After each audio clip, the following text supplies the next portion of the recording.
The large whales are among the most elusive of animals. They have never been successfully held in captivity.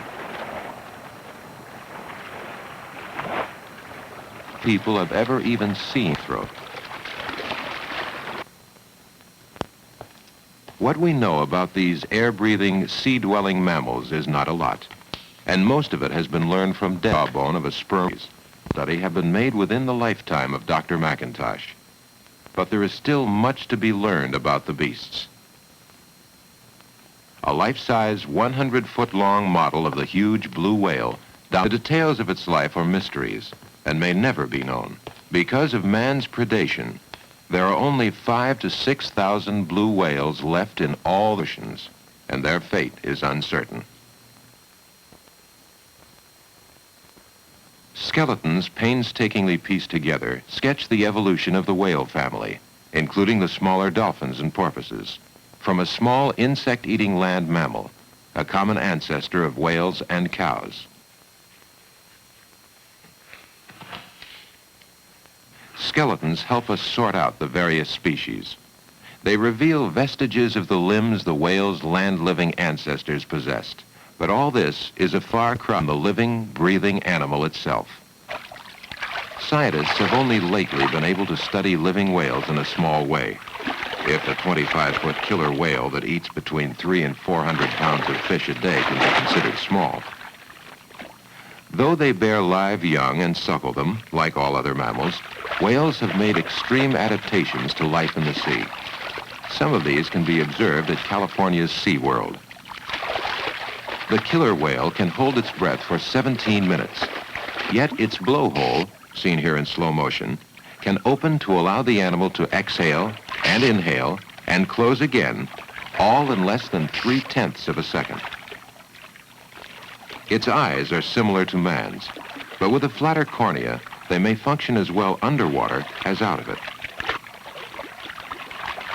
Various species have evolved highly complex hearing and signaling devices, some of which are now being studied.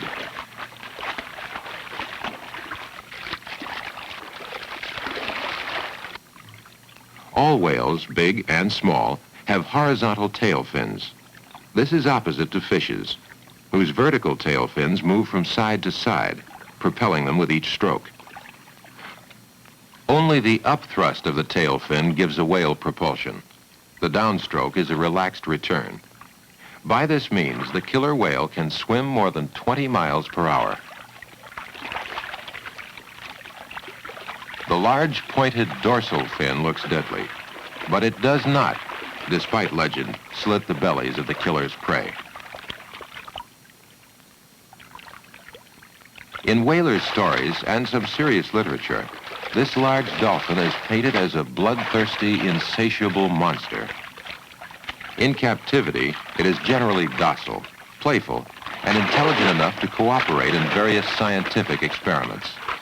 It remains, however, an extremely dangerous animal to be approached with caution.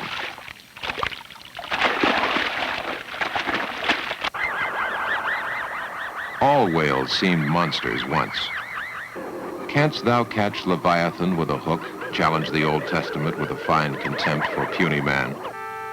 Jonah supposedly learned wisdom in a whale's belly, but left no statement of his reactions. Apparently, man's early contacts with the whale were awful for man. Artists kept well away from whales, and their art showed it. It took them a long time to learn how they really looked.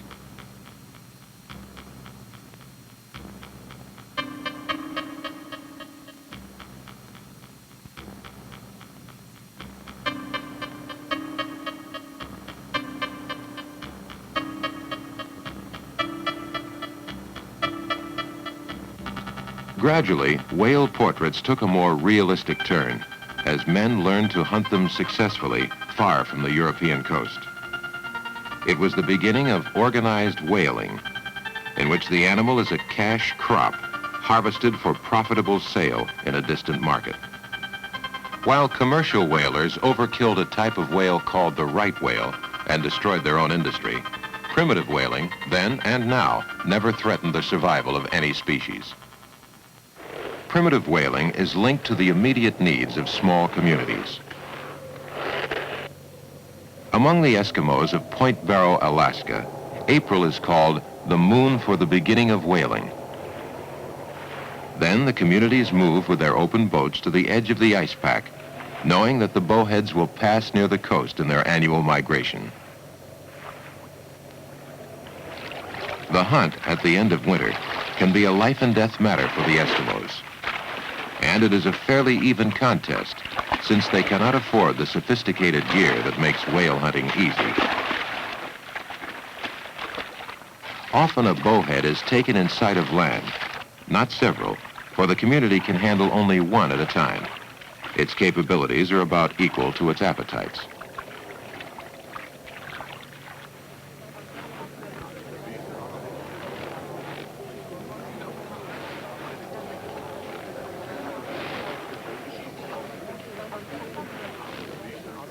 Their implements for flensing, or cutting up the animal, are similar to those one finds in museums of 18th and early 19th century whaling.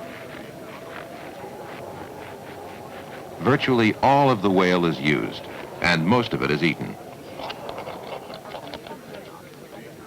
Whale meat has earned no gourmet reputation among most of the nations, though many species are edible and a good source of protein. Eskimos know its value. While not everyone's cup of tea, the Eskimos' way with the whale is sound ecology. But the ecological balance is narrow, for the bowhead whale is no longer numerous. It fell victim to the fashionable wasp-waisted silhouette of the 19th century. As the demand swelled for tight corsets of so-called whalebone, the price of baleen from the jaw of the bowhead whale skyrocketed. Just as hunters now bag the disappearing tiger for fur wraps, they slaughtered the bowhead for the hourglass figure. Then, whalebone corsets went out, and the market collapsed, luckily for the bowheads and the Eskimos. Not fashion, but international agreement stopped the slaughter of the California gray whale. Hunted along its eastern Pacific migratory route until there were just 1,000 or 2,000 left, the gray was put under protection in 1937 and is now shot only by cameramen. As a result, its numbers have grown to about 11,000. Naturalists now migrate to the gray whale's winter home and nursery in Lower California to observe the calves sporting with their mothers. The young, averaging 2,000 pounds at birth, represent so many potential barrels of oil from one viewpoint. From another, they are a near miracle of conservation.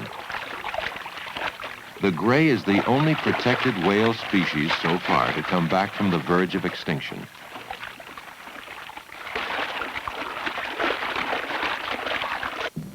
Among the protected species that have not come back, the black or Biscay right whale, first commercial target. The Greenland right or bowhead, rare in the Atlantic, though surviving in the Pacific.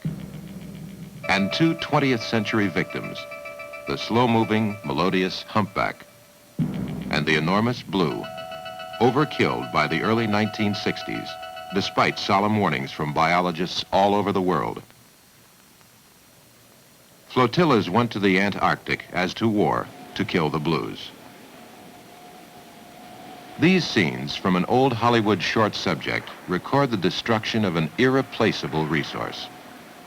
The blue whale is the largest animal that ever lived, dwarfing even the hugest dinosaurs, an efficient food processor, converting its diet of tiny marine animals into its own 90-ton packages of protein-rich meat. But the blue whale was killed for its oil. In a single year, 3 million barrels from 29,400 animals.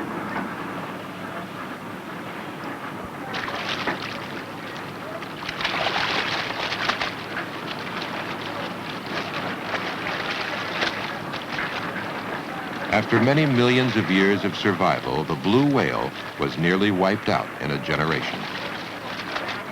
The International Whaling Commission, a body that exists supposedly to protect whales from overexploitation, acted too late. Kind of factory operation, with a fleet of fast catcher vessels supplying the mothership, is still used against other species in the Antarctic and North Pacific.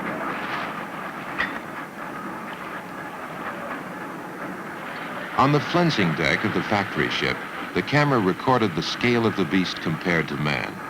The huge jaw bristling with baleen, the thick, oil-rich blubber for which it died.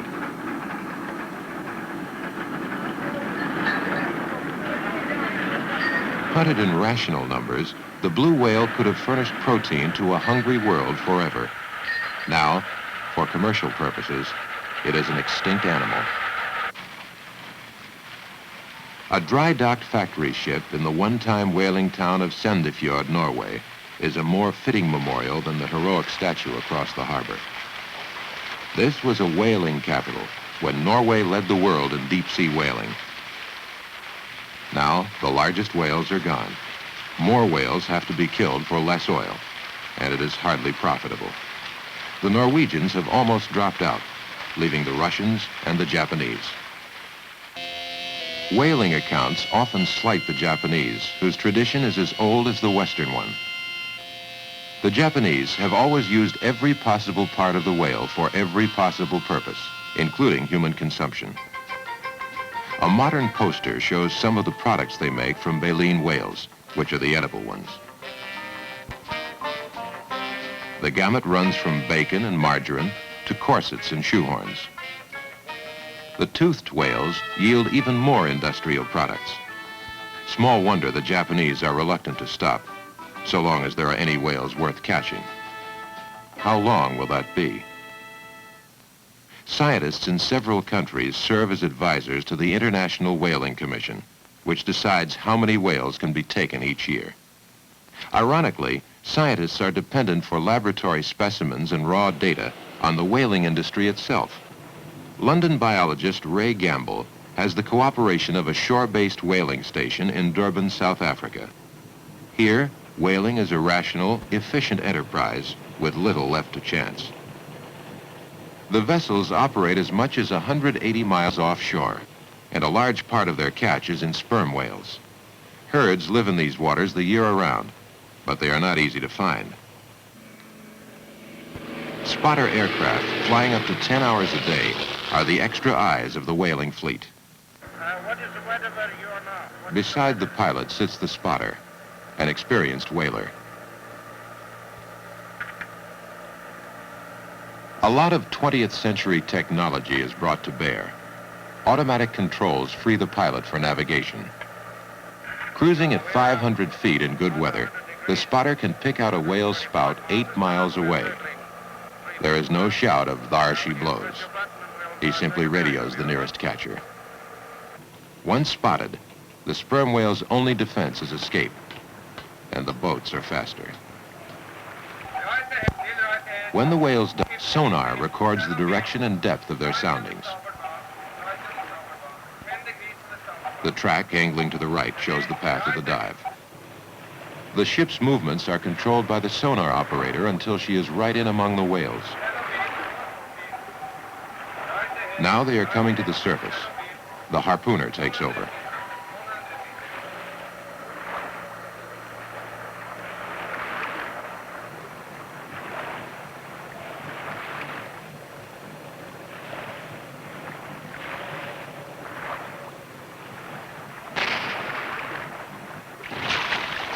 Modern harpoons have a delayed charge that explodes inside the whale and, most of the time, kills quickly.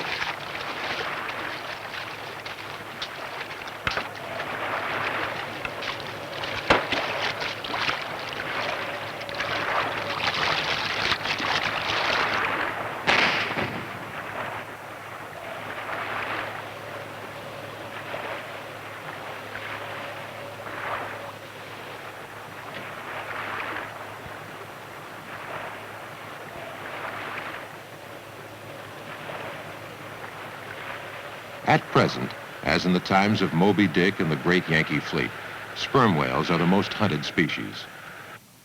But then, it took a great many men to kill a few whales, odds that technology has now reversed. The problem then was to find sperm whales and kill them. The problem now is to find how many sperm whales can be killed without endangering the species. Determining the facts and reporting them to the International Commission that regulates whaling is Gamble's job. From the slipway in Durban Harbor, whales travel their last 3 miles by railroad to the factory where they are made into pet food, fertilizer, and a versatile lubricating oil highly prized by submarine engineers.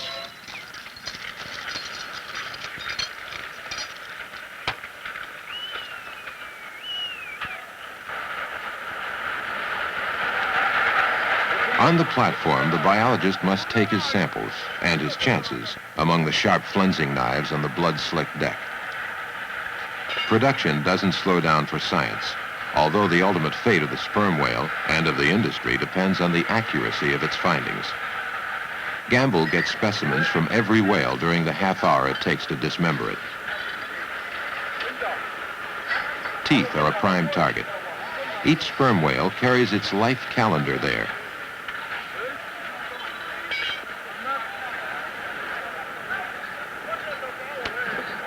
Amid the noise, work, and stench of flensing, no one remembers that the sperm has the largest brain of any animal, that it probably dives deeper than any other mammal, that it leads a complex social life of which we know very little so far.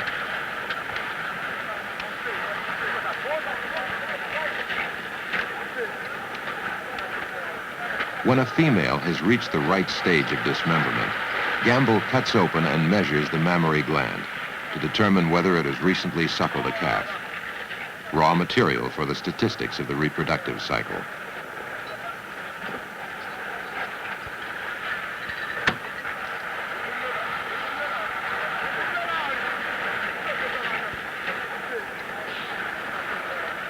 It is illegal to kill females when they are nursing young, but no harpooner can tell when a female target may be pregnant.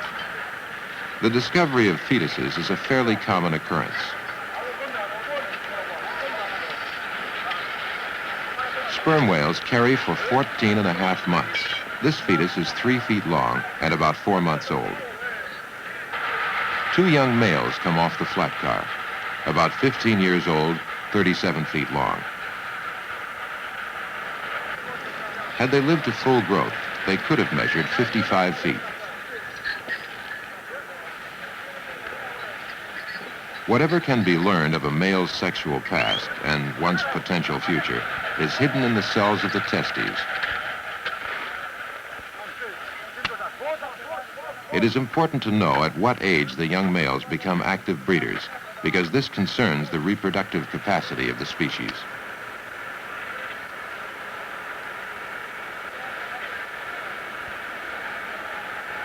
Gamble takes small samples, which are carefully identified and preserved for later analysis.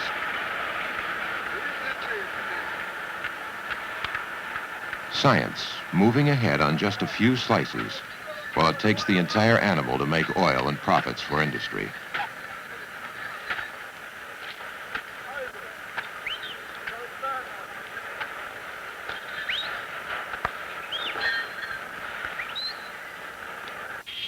Specimens snatched from the butcher's block in Durban, shipped to London, end up in the modest laboratories of the Whale Research Unit.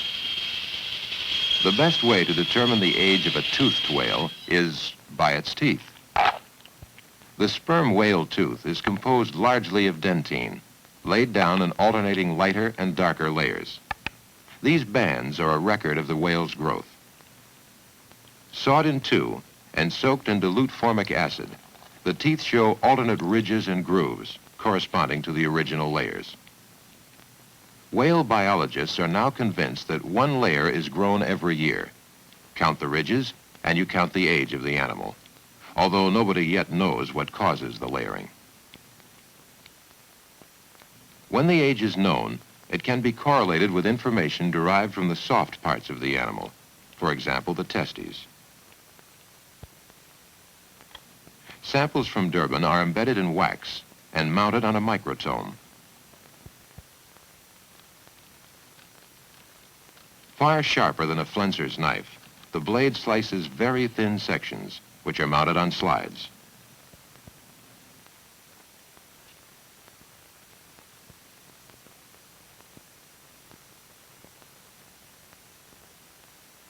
The slides are stained with various dyes to differentiate among the several kinds of cells present in the tissue, each of which may tell part of the story. Microscopic examination reduces the sexual history of a sperm whale to a statistical item, its state of immaturity, puberty, or sexual maturity.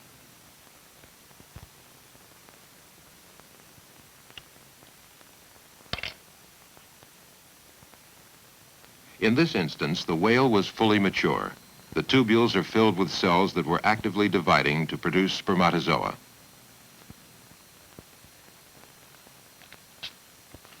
The slides are made in hundreds and thousands. Intimate knowledge of each individual whale leads to an understanding of the population as a whole. This is expressed in statistical terms. Computer printouts summarize what is known about the size, range, and reproductive capacity of various whale populations. From this data, the biologists advise members of the International Whaling Commission how many whales can safely be harvested. Biologists make the statistics, but the whaling industry makes the quotas. In making a mathematical model, the biologist must start with a number, say 1,000 mature female sperm whales. Sperms breed only once in 4 years, so 1/4, or 250, give birth each year. Of the newborn, 1/2 are males, whose breeding pattern requires a different model, so they do not count in this one. A percentage of the 125 females, averaging 6, die in each of the first 9 years, leaving 72 when the time comes to join the mature females, of which about 58 die of natural causes each year.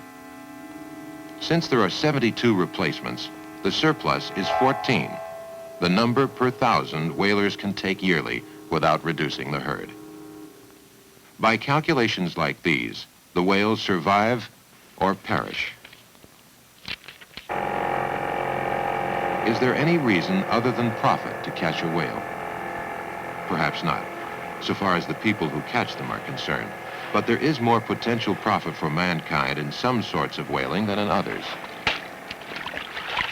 These men are beating the water to drive pilot whales into the shore. Pilot whales and some other small species, dolphins and porpoises, can sometimes be rounded up like cattle when the herds stray into the shallow waters of fjords and bays. Traditionally, this was the occasion for a mass slaughter. But fisherfolk have learned in recent years to take porpoises and dolphins alive. Their actual capture is easy. The small whales rarely show fight when cornered. Avoiding injury to the captives, safe packaging, and rapid transport are the hardest parts of the game. Their destination will be one of 2 new and growing markets, public aquariums and scientific institutions. In both, close observation and study of the smaller whales in captivity has begun to yield answers to some ancient perplexities. For instance, how do whales sleep? Bottle-nosed porpoises doze on the pool bottom for up to 4 minutes at a stretch. When they want a deep sleep, they surface and float. A flick of their tail every 20 to 50 seconds brings their blowhole out of the water, and they breathe. As sleep deepens, the tail sinks, its movements diminish, and the animal becomes nearly immobile so long as the water is calm. These observations were made recently by James McCormick at Princeton University. No one yet knows how porpoises sleep in rough, open water. Perhaps they do not sleep at all. Despite the odds, there are scientists who study whales in the wild. Off Bermuda, a herd of the once numerous humpback whales appears each spring. An acoustical biologist from Rockefeller University, Roger Payne, meets them there each year and lowers special underwater microphones to record their songs.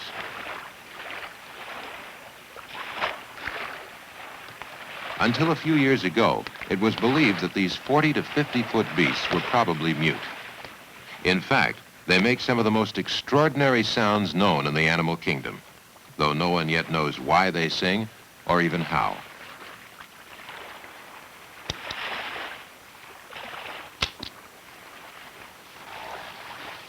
Lost time, 20 seconds. Time, 14:28.